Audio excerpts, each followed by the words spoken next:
Pull up. Frank. Headshot. Frank. Sit down. Frank. Stand up. What's up everyone, my name is AAA and how weird is entertainment? The world's most terrifying villains are blue dudes with no noses and guys wearing plastic masks. Some of the most famous cartoons on both TV and the big screen depict a squeaky mouse or even this extremely boring creature conversing with this extremely boring creature to create one of the most hilarious shows of all time. And back in the 90s, gaming's biggest rivalry was between an Italian plumber and a talking hedgehog that ran really fast. Humans are weird. Anyways, these two have been sworn enemies from day one and could never team...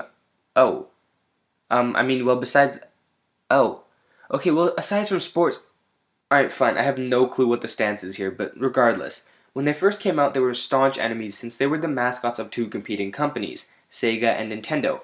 And although the winner of that war is kind of clear at this point, when these two icons first came out, the competition was a lot more stiff.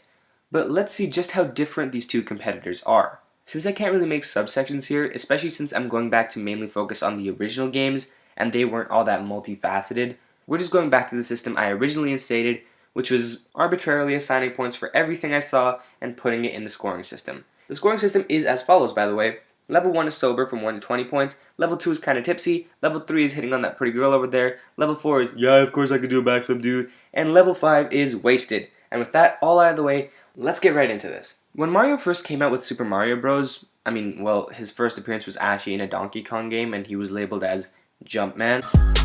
Jumpman. But his first solo game was Super Mario Bros.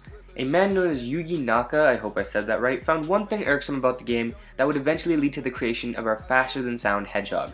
Which is still a weird idea, I don't know how someone thought of that, but whatever. Anyways, Naka said it was always annoying when you had to start up World 1-1 while playing the game, since you couldn't really save.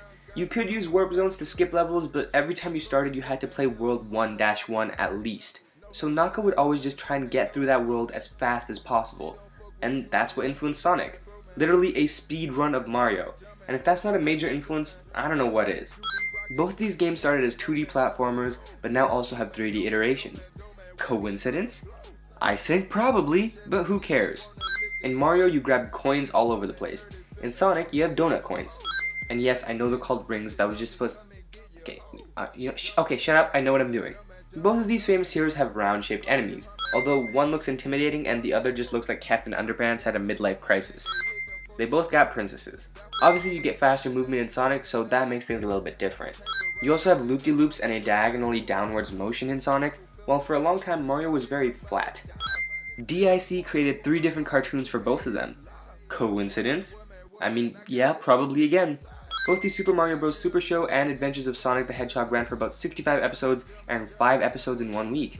And finally, Mario's attire in terms of colors he wears, along with the fact that he's trying to overthrow King Koopa, and his polar opposite is Wario, a greedy fat dude, as well as the fact that he is always raising a red star flag at the end of each level, which is one of these signs of communist Russia, we can conclude that Mario is in fact a communist supporter. And Sonic was created as the opposite blue color in order to contrast these political views, making both games clear political statements, because who better to endorse your views on the world than a plumber from a different country and a prickly animal.